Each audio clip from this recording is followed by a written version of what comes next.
Last time on Improv Tabletop, our heroes out in space were front to front with Lord Farquaad of Borg. They did a little bit of reasoning with him, which ended up with them escaping because of the ineptitude of his friend the Executioner. They flew off down to a nearby planet where they needed to mine some dilithium crystals so that they could make it back to, whatever other new place they're trying to get to. They need the crystals. That's the main thing. So they got themselves teleported down to the surface along with the 7 dwarves. They sent the 7 dwarves off to mine some crystals while they went off in search of intelligent life and discovered a cottage wherein Fiona and some of the other people from the fairy tale land had been sequestered away after they had been kidnapped by Lord Farquaad. They just barely managed to escape and they were hiding on this planet. But now that Farquaad was back in the vicinity, they knew they needed to escape. While they were there, Gingy also got replicated, and that's something that happened that maybe will have ramifications later in the story. They decided that they were going to go back up to the ship in search of the magic mirror in hopes of asking it for some assistance, and when they finally found it, they discovered that Shrek had been trapped inside the magic mirror due to some weird teleportation/magic shenanigans. After examining what happened to Shrek and also what happened to Leonard Cattoy during his teleportation accident, they determined that there are a couple of external forces at play here. 2 witches, 2 fairy godmothers, 1 good, 1 bad, acting against each other. And we left off with Captain Butz declaring that it was time to go to the Oz system. What's going to happen next? Let's find out here in the world of Star Shrek.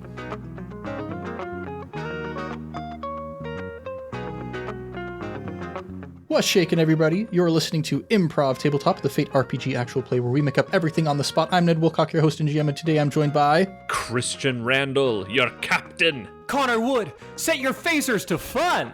Justin Porter, a.k.a. JP, and I am very good with the Riker maneuver when I sit on my chair. Connor, I'm trying to remember, doesn't your brother have a band that has like an EP called Set Phasers to Fun or something? Yes, they do. The Mod Rats, which is Stardom backwards. They have an album called Set Your Phasers to Fun. Nice. That's a deep cut.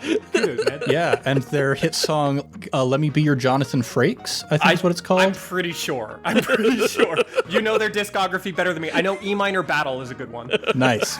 So yeah, everybody, a little mini plug section. Go listen to Connor's brother paying bass. Yeah. Well, okay, Oz. Let me just compose myself. So, you are in the engine room with Shrek trapped in a mirror. Shrek's like, all right, we're going to Oz. Can somebody get me off this wall? Oh, yes, let me do that. But first I'm going to put on a shirt because I've been missing one. And so I put on a red shirt. And then because I need one to be... I need a power-up later. So, and I pick up the mirror. Cool. All right. Cool. We got... This is giving me like Link swapping tunics sort of vibe. Yeah, right. I look in the mirror and I'm like, not my favorite mirror. Usually my favorite mirror is let me see myself. And as you're walking along with like the mirror under Charming's arm, Shrek is like peering out from... He's like one eye on either side of Charming's arm, looking at Captain Butz, and he's like, why do we still have this guy here?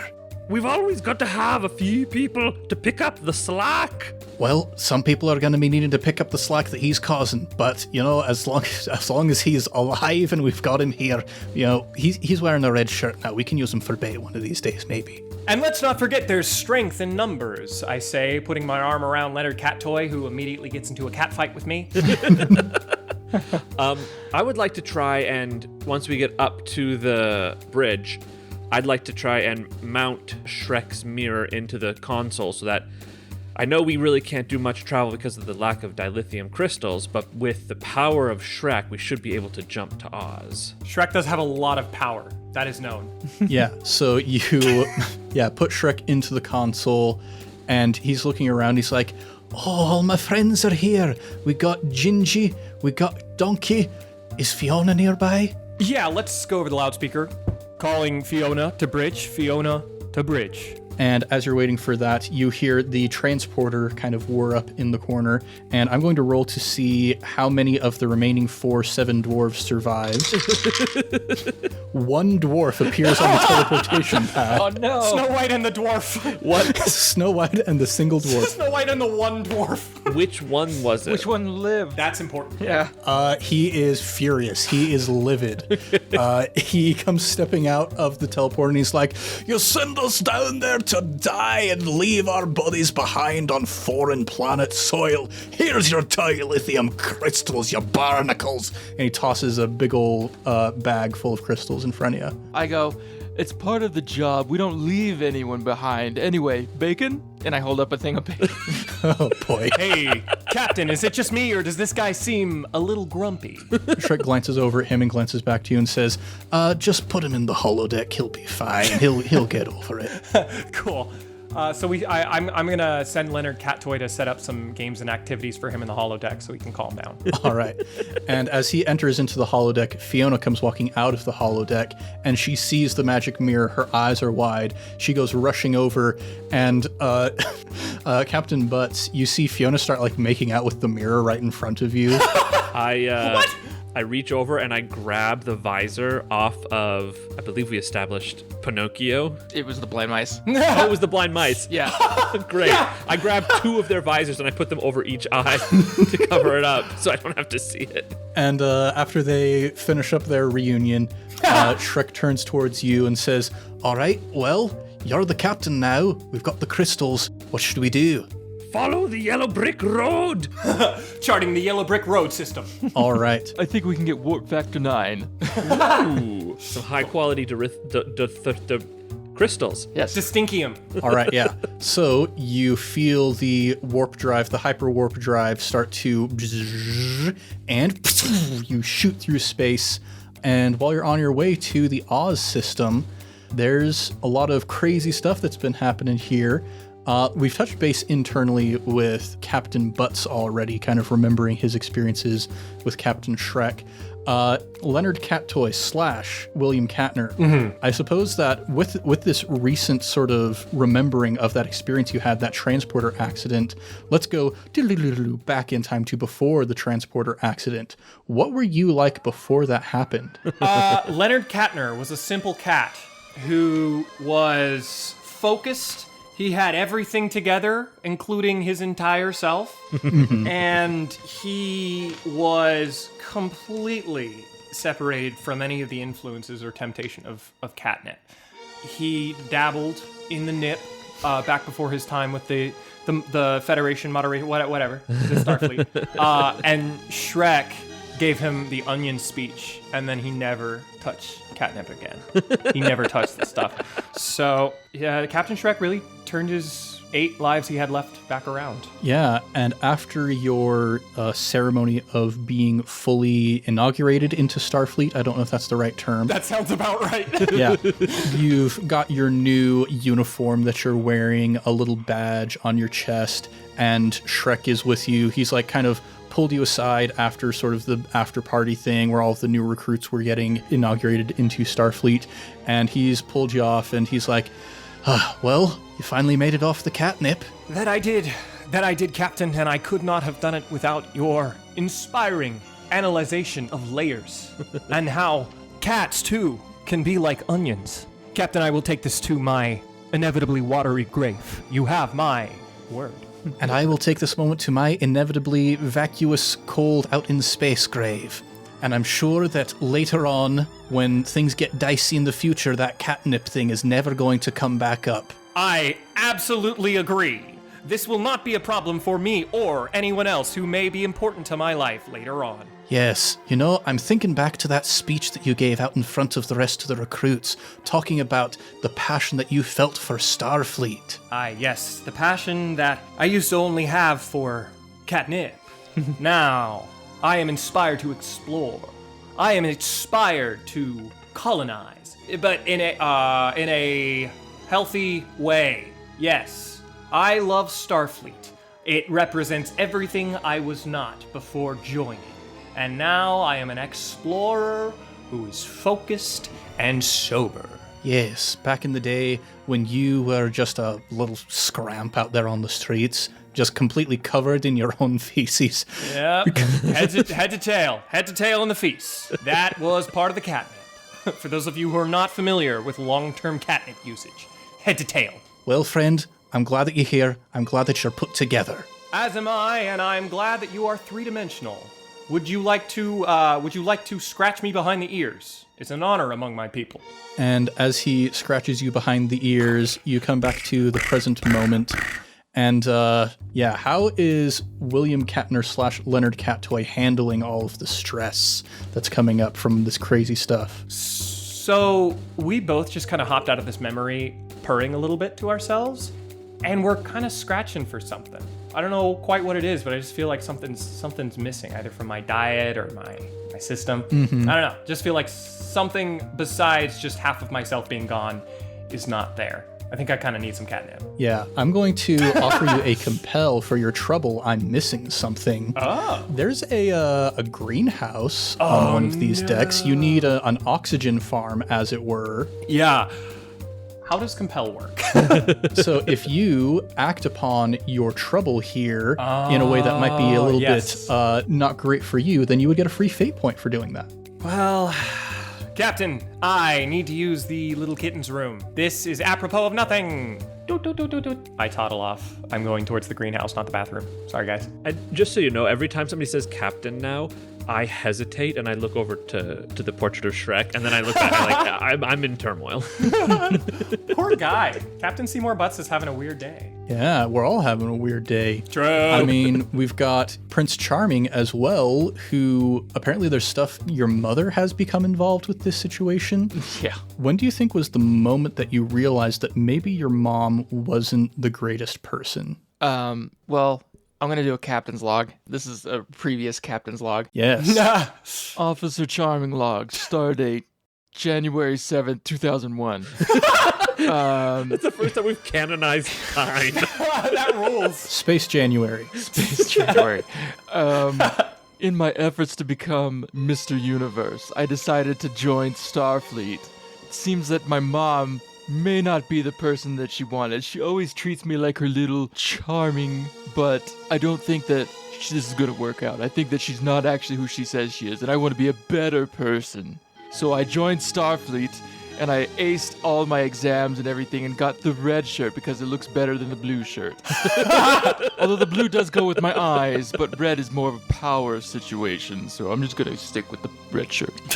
I just got the job with the Shrek Swamp, USS Shrek Swamp. I can't remember what the ship's called, but who cares? The SSS Swamp. The SSS Swamp, to be their new chief engineer. So things are just looking a little good for me, and then someday I will be Mr. Universe, and everyone will remember Officer Charming. Officer Charming out, and I end recording. Yeah, so that's my goal, is I want to become Mr. Universe. All right. So you all are continuing to zoom along towards the Oz system, and eventually you feel the ship starting to slow down. And as you are coming into your new area, William Catner / Leonard Cattoy, as you come back onto the bridge, roll with... What should we have you roll with? Let's have you roll with Forceful to see how well you could kind of grit yourself against the catnip. We're going to make this against difficulty of 4. Why not? That's a -1, of course. -1. Okay. We're going to give you, I think, a level 4 consequence of strung out. Okay. Cool. Oh dear. So I think William's the one who wound up at the greenhouse, but I think Leonard is feeling the effects. Okay. Regardless. Yeah, just Your bodies are still somehow connected. Yeah, only as far as sobriety is concerned. We can't communicate telepathically or anything, but So you don't even know why you feel that way. yeah, Leonard is like he's tweaking out, playing with his goatee. All right. So you look ahead of you and you see a big ol', like, when you look up at the Milky Way, you can see like the disk, all of the stars and all of the nebulae, like kind of in one big row. You see before you a row of yellow and golden stars and nebulae Cool. pointing in the direction of one large planet. As we get closer, I'm gonna ease the ship a little slower. I'm gonna say, they've made improvements. That's no planet. It's a Dyson sphere. Is it now? Oz is a Dyson sphere? Wow! A completely solid emerald Dyson sphere. A solid emerald. Okay. Christian, this is definitely just for the audience's benefit, not for Ned, who definitely remembers exactly what a Dyson sphere is and doesn't have just a vague idea. Yeah. But could you give us an explanation real quick of what a Dyson sphere is? Why, yes. Okay, class.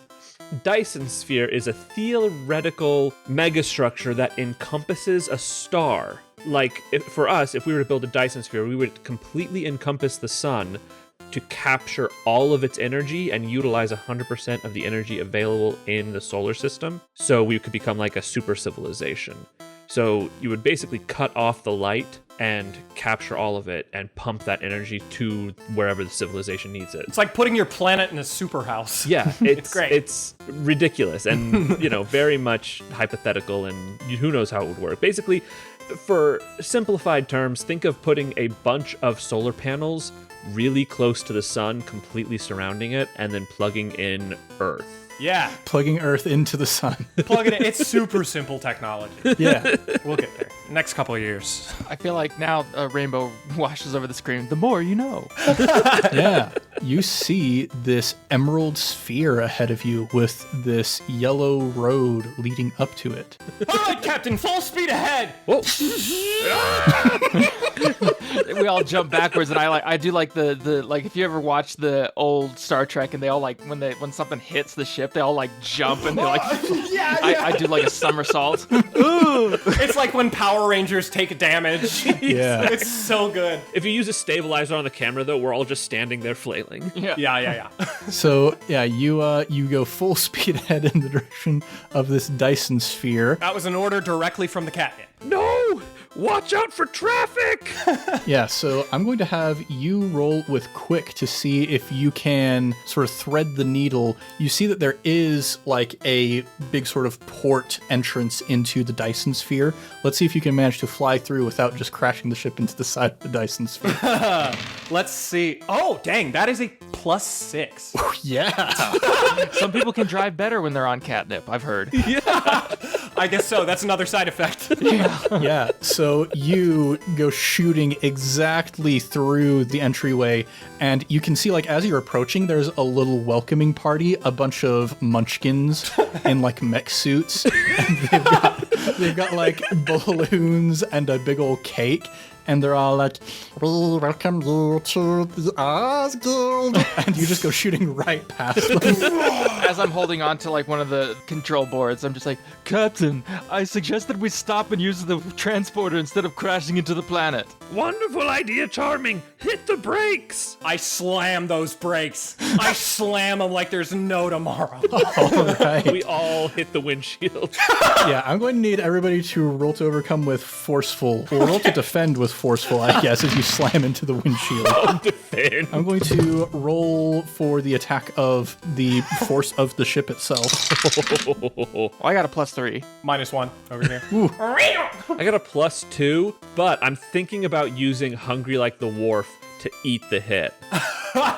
Eat the hit. That's amazing. That's one way to look at it. Well, the ship got a +4 to attack. Then I will use, I'm gonna try, if you will allow me to justify Hungry Like the Wharf to eat the hit and add +2, putting me at a +4. I'm going to do too sexy for my shirt. I'm going to take off my shirt and use it as like a Parachute. parachute, yeah. Oh my gosh. Okay, yeah, I'll let you two avoid taking any damage.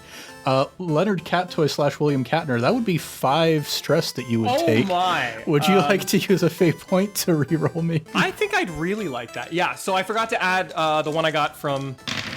Oh, great. Okay, that's +4. +4, okay. Perfect. I'd like to suggest that Leonard Cattoy used "I'm missing something" and just misses the wall.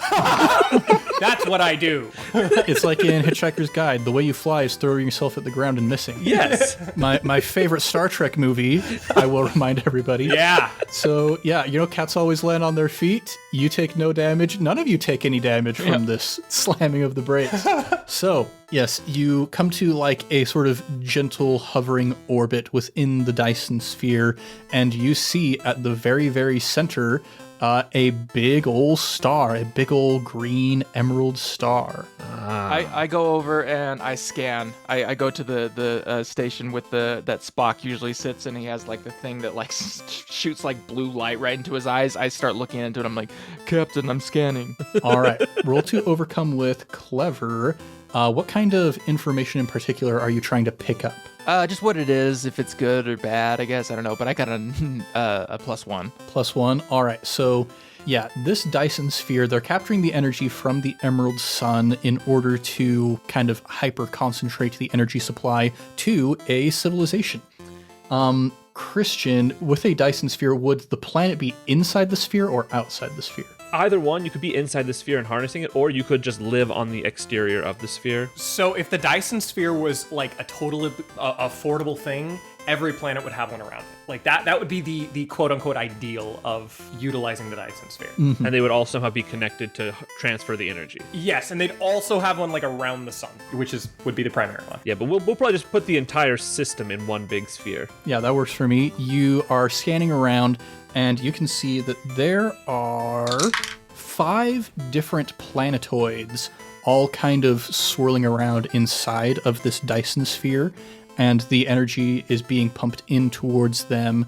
And you get some powerful readings coming off of these 5 little planetoids here. Oh, Captain, there's some powerful readings coming off of these 5 planets. Should I get the transporter set to go to one? Captain, this here says that planet there is called the West. I'm getting some dangerous readings from it. Oh! Should we investigate? Well, we're here for help, not for harm. If that's called West, is there a planet called East? That's that red one. Ah! Very well. To the red planet of the East! Off we go. We have the big bad wolf is the transporter guy, right? I think we established. I can't remember. Our beam me up Scotty guy. Yeah. Yeah, and so here's the thing. Yeah, so Charming, as you've been scanning around, you've been like picking up on the names of these different planetoids. You've got the West, the East, the North, and the South, and the 5th one is called the Curtain. Oh, that's cool. Oh, the curtain. That sounds theatrical. Captain, may we, please? Oh, I know we're in a hurry, but if I've learned one thing from being the captain, you never skip a theatrical experience when you have the opportunity. That's right, Captain. And a curtain is kind of like a layer if you think about it really hard. I'm thinking about a lot of things really hard right now. All right, let's set the transporter for the curtain. All right.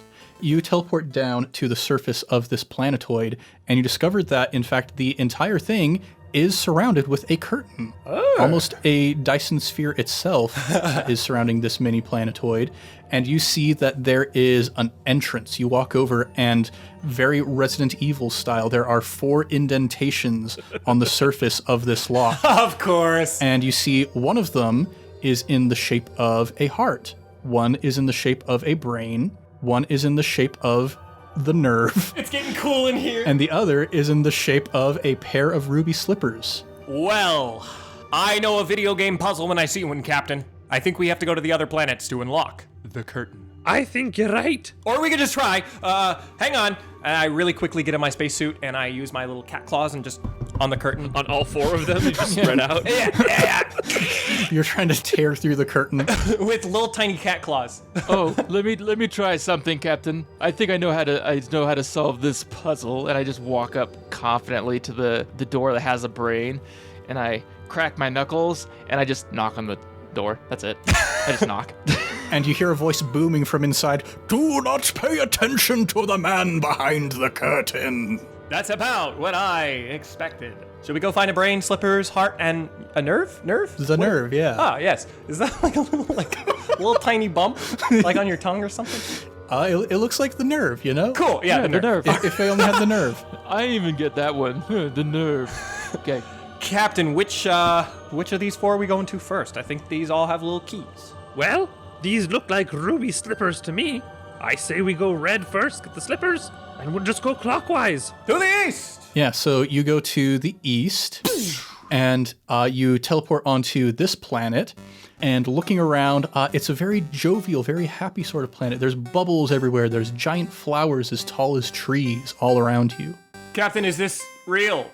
Just because it's happening in your head doesn't make it not real. Captain, I'll get out the tricorder and I start scanning around to see if I can scan where their slippers are. And while he's scanning, I'm just gonna walk up to people and like lift up pant legs and skirts and look at shoes. All right. So, Officer Charming, go ahead and roll to overcome with clever. Captain Butz, as you're looking around for people habiting this planetoid, you hear a rustling coming from one of the flowers off to the side, and you peek around and you see a little fuzzy ball sitting on the ground. Hello, my name is Captain Butz. To whom do I be speaking? I got a +1, but I think I know what the fuzzy ball is. Yeah, what noise do these fuzzy balls make? Because I've never actually heard them. I think they're a little chirping noise. Yes. Yeah, it gives kind of like a and it starts moving towards you. Captain, be careful, that's a tribble. That sounds incredibly cute. They are. Oh, they are, but then don't bring them on the ship or they'll start. I've read this in Starfleet Academy that these things just multiply. So Leonard has one in his hand and is about to beam himself back up. What's that about not bringing one on the ship? The one that's in your hand is sniffing around at your pack, and it reaches in and pulls out a little container full of bacon. Oh no, that's my friend. But you can have some if you want. He's pretty good. It pops open the container, chomps down a piece of the bacon, and it suddenly splits into two little tribbles. Oh no. Okay, let's not bring them on the ship, but we can probably use this to get what we want on this planet specifically. I bet. Come on, you guys, you're coming with me. You're gonna love having two of you. It's the best. I'm gonna sit down really quick with the one that I have, and I'm gonna draw a quick picture of a ruby slipper, and I'm gonna say, if you bring me this, I'll give you food.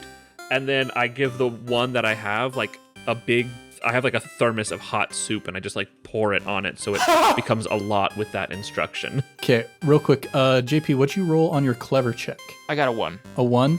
All right, yeah, you don't pick up the location of this powerful artifact, but you do pick up a very sort of bright life reading coming from off in one direction. Oh, Captain, life reading, that way! And I point.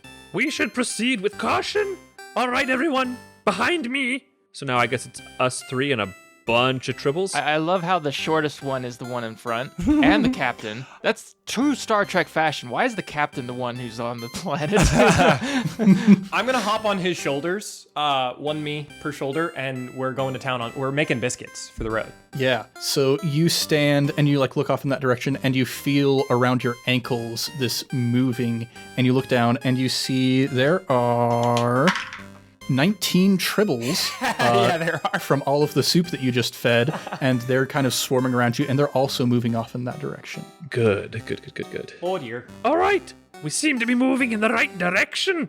And can we sneakily make our way there? That sounds wise. Go ahead and roll to overcome a sneak. Let's make this a group thing. Leonard Cattoy / William Catner, you have the best sneaky. We can have you roll a sneaky, and since Seymour Butz has a +1 sneaky as well, that can give you a +1 to your result. All right. I was gonna say, 'cause I got a +0, so I have no help here. That's awesome.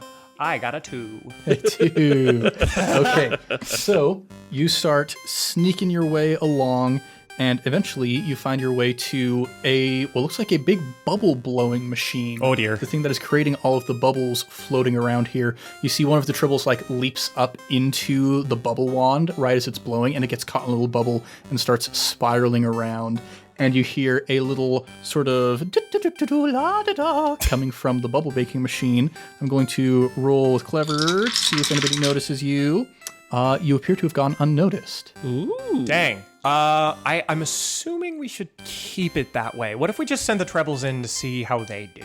Here, I'm gonna get a piece of bacon, toss it towards that, and see what the trebles do. As they're leaving, I'm gonna slip little red shirts on all of them. Oh, gosh. One for you, and... Yeah, you toss the bacon in that direction. The tribbles start swarming after it, and you hear a voice go, "Oh dear, terrible tribbles! What has happened? Who has made you multiply so?" And Charming, you recognize the voice of your aunt, Bibbidi Bobbidi. Hi, Bibbidi Bobbidi.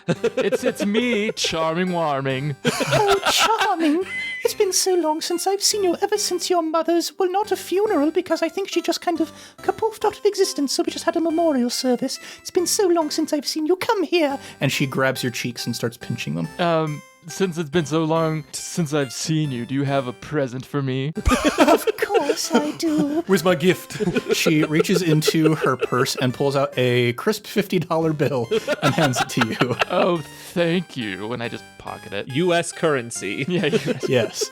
Auntie Bibbidi Bobbidi, these are my crewmates and my captain over there, Captain Seymour Butz, and Leonard Cattoy and William Catner. Meow, meow, meow, meow, meow, meow, meow. We are playing with the bottom of her dress. And I'm looking at them shoes. It's nice to meet you, Miss Boppity. Oh, it's nice to meet you as well. What brings you to the sector of Oz? We happened to run into a cube, and I thought to myself, what's better than a cube? A sphere. So we're just looking for some help. Oh, dearie me. You must be on the run from those terrible Borg that my sister teamed up with. That we are. Your sister, I knew it. I knew she was bad and evil and put Shrek in a mirror, and we need to get him out. So, we believe that the man behind the curtain may have the means to do so and defeat the Borgs. Very well, then, if you seek to go behind the curtain. I feel like her voice is getting higher every time I speak as her. The planet has a dense helium atmosphere. Yes.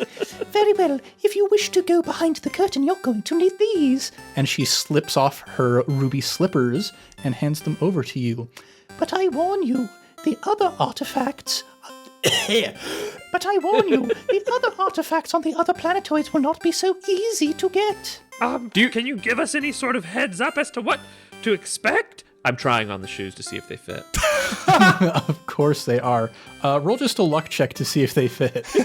Remember, I am a short king, so my feet probably aren't really big. That you are. It's a +1. +1.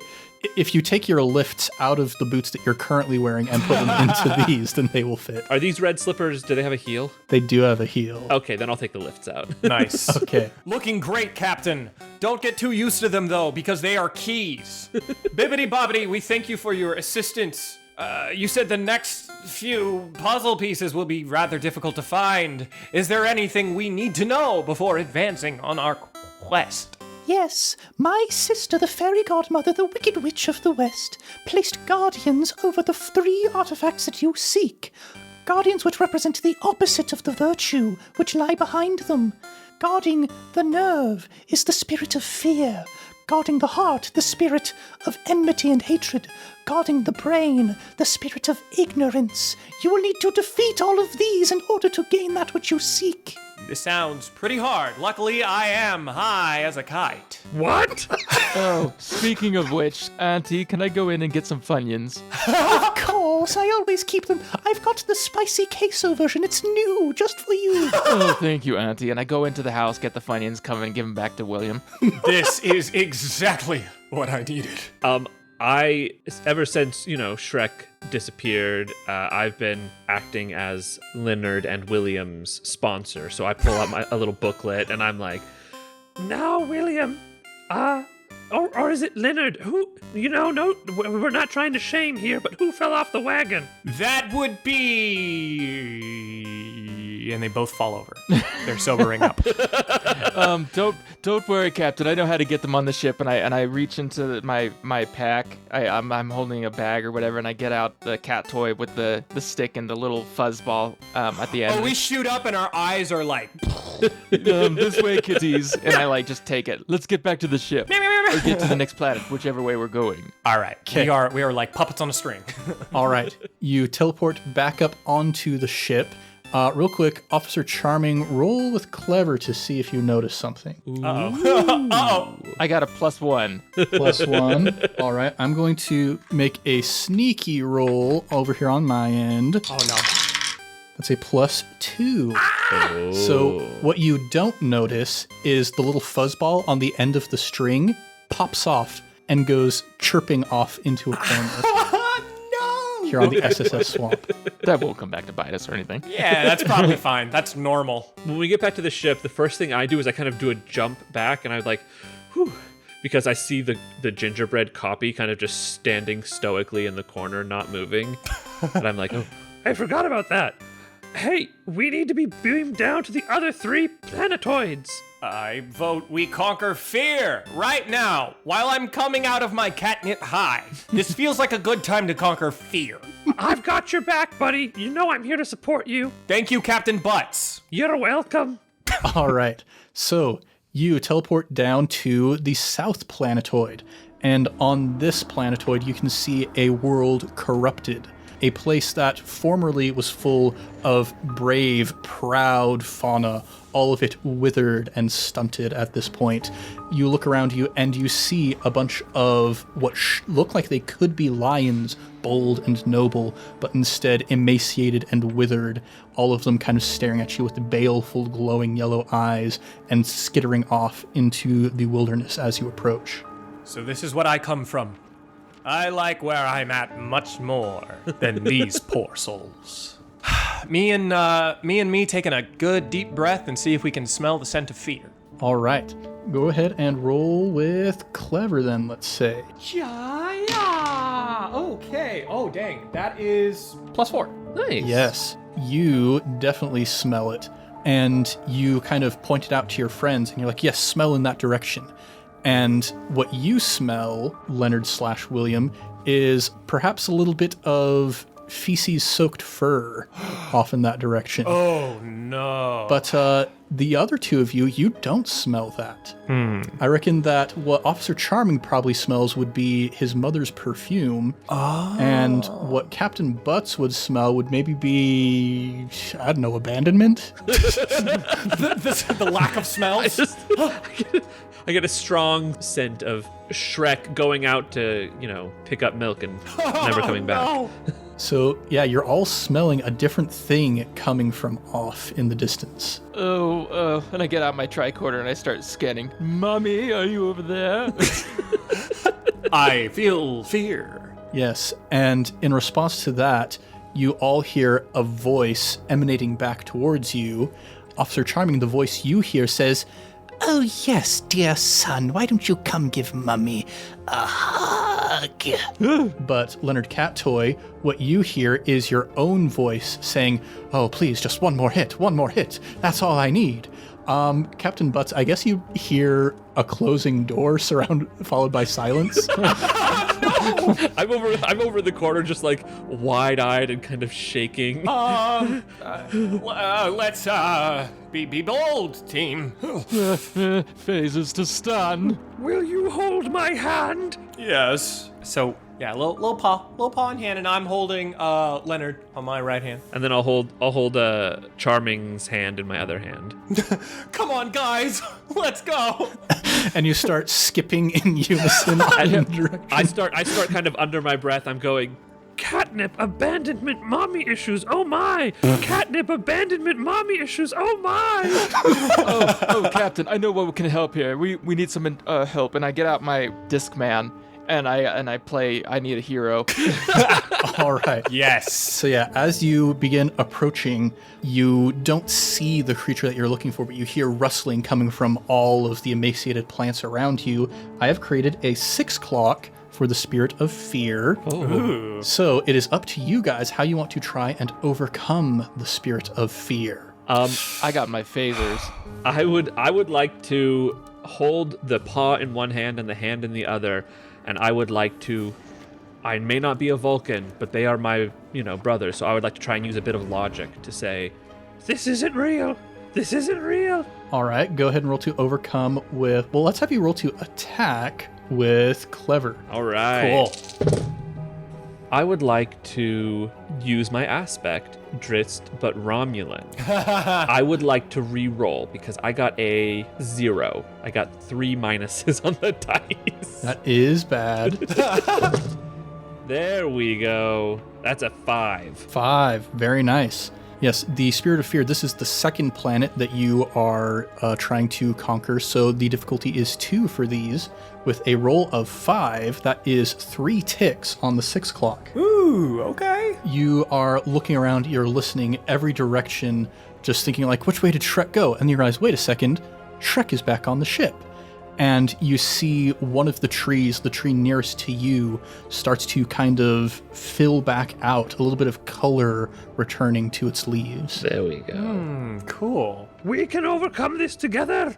We are a crew. That we are, Captain. Okay. I would like to take me and my other half-sober me and attack the dirty poop-colored me. All right, yeah, you are looking around, you're following the sounds of the rustling throughout the foliage around you, and you peer through a couple of the trees, and you see an image that you are unfortunately all too familiar with. Yourself dressed in raggedy old clothes, a very slouchy beanie pulled down low over your eyes, and you see yourself twitching, your tail spasming back and forth. And as you see yourself, what does your attack look like? I am going to set my phaser. Too fun. It is the stun option on phaser, but I put a label over it that says fun. And I'd like to kill the past with fun, with where I'm at now, which is actually pretty bad. Yes. Because I relapsed today, but still. Okay, that sounds Die, like... old me! Die! If you're trying to kill the past with fun, that sounds flashy, perhaps? Yes, that sounds about right. Okay. Yeah! Oh, good. That is a 1. All right. Could I double down? You can double down. Okay, so I'd like to join in with Cattoy. So we are both going at this guy. So William's got the phaser, Leonard has the plasma claws, which are just little caps that go over his claws. All right. Yeah, I'll give you 2 free invokes for doubling down. Love it! Okay, so reroll? Question mark? Reroll or add 2 for each invoke. I'm gonna go ahead and add. Add All right. Get the freebie, yeah. Okay, so difficulty of 2, that brings your 1 up to a 5. That is 3 more ticks on the 6 clock. Take that fear! Yeah, you see yourself, you pull out the phaser and say, I love and respect you, but I need you to go now. And like Charming, you look and see Leonard Cattoy pull out a phaser and shoot your mom in the face. Why? And Sorry, Charming. as it hits, there's this big old boom ripple of energy, this magical sparkling that covers the entire planet. And as it goes out like a shockwave, the trees come back to life. The noble lions regain their composure. And one of them steps up to you, Leonard Cattoy / William Catner, and says, My young brother, I'm so glad to see you here. I am glad to be here, my old brother. Just remember, we, as cat kind, have layers too. Oh, ain't it just the truth? Ain't it the truth? And he reaches under and he says, You want to see what's under this layer? Sorry, What do you got? Let's... He reaches into his robe and pulls out the nerve. No! Could we use that, brother? For us? Of course. You take this behind the curtain and see what there is. To you too, brother. All right. And you have defeated the spirit of fear and obtained your second item that you need to unlock the curtain. All right. And so, yeah, we got 2 planets left. But, I think it's probably, looking at the clock here, okay, we're going to end with a little cutscene before we end this episode. Huh. Yes, we travel over to one of the 2 remaining planets that you have not yet explored, where a screen is flickering in the darkness, and washing the screen is a figure who says, Oh, my dear boy and his friends coming to ruin everything. You see a finger push a button and an intercom link is established, and the voice says, Captain Farquaad, they're here at the sphere. And the voice says, Very well, I will be on my way soon. Our new creation grows more powerful by the moment. You hear a roaring from the background coming over the intercom, and Lord Farquaad begins laughing. The figure behind the screen begins laughing, and as they're laughing crescendos, that is where we're going to pick up next time. Oh no. Twists and turns, holy cow. Twists and turns indeed. I know the fake campaigns always sort of get off the rails, but this one feels We're like on new tracks. This is great. Yeah. we're not even a train anymore. Yeah. This is a boat now. It's a completely new mode of transportation. Yeah, the weird thing to me is that it's working. Yeah, right? Yeah, Yeah. Dude, this is so great. Yeah, this is way great. This is awesome. I'm like, the whole time, I'm like, I don't know where we're going, but we're going somewhere good. My good friend Brett sent me this while we were recording. Red Shirt Charming really does put the flash in flashing. That he does. Oh, man. Well, listeners, we've got a lot to sort out in this final episode, but you'll have to wait until next time to hear how that goes. In the meantime, thanks for listening to Improv Tabletop. We'll be back next week with the thrilling conclusion of our adventures in the world of Star Shrek. If you want more, go and subscribe, maybe even give us a review. We would be as happy as one little mini teensy-tiny stowaway tribble who managed to get his way onto a ship if you go ahead and give us a review on the podcatcher of your choice. We're also all over social media at Improv Tabletop, so if you'd like to connect with us there, maybe you want to talk with Connor about where you can find the discography of Mod Rats, the hit band, then don't be afraid to reach out. Now it's time to shout out our next batch of Sticker Club patrons. Woo! This week, we are shouting out, first of all, our newest member of the Sticker Club, Paul Cosgrove. Yeah, Paul! Welcome to the club! Along with our other friends, Tim Rust and Tyson Lanzin. Hey. And Paul Cosgrove, this is not a shout out within the lore of Star Trek, but if you are interested in playing the Avatar Legends role-playing system, Paul made the best Foundry module for Avatar Legends that is out there. Oh, it's That's amazing. so Nice. cool! That's so cool. Yeah. Way to go, Paul. So check it out on Foundry, and thank you very much to Paul for helping out with that. And Tim Rust and Tyson Lanzin are a couple of little tribbles who managed to... Oh, fuck you. Yeah, they used to be just one tribble who snuck onto the SSS swamp, but then they ate the last dwarf, and now there are two of them.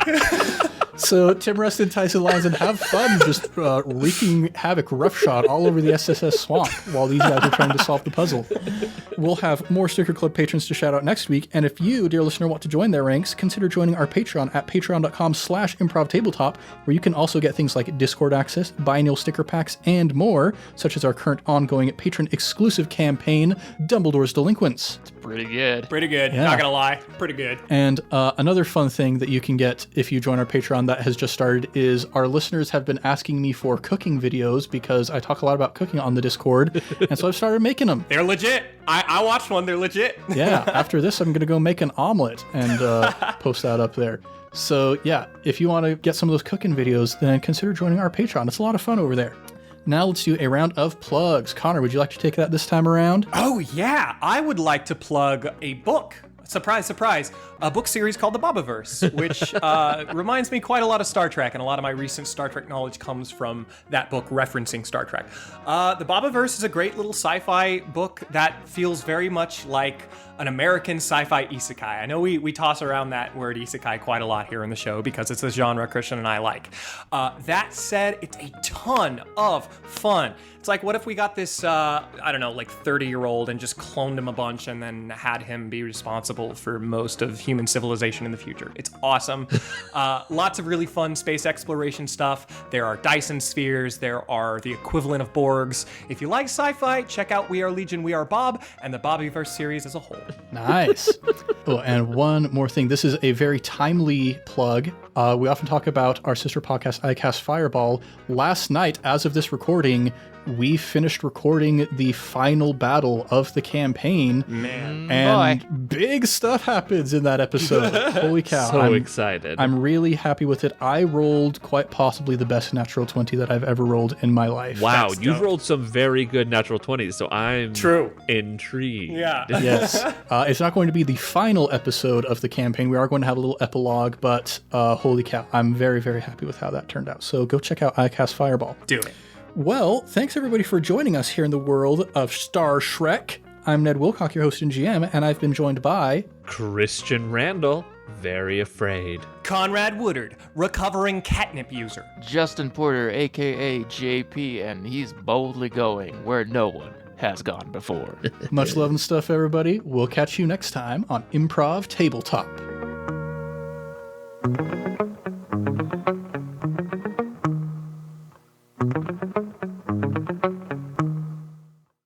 I love this. Connor actually found a little image that he sent to us during the course of recording. Yeah. A cat in a Starfleet uniform playing with a bunch of tribbles. It's great.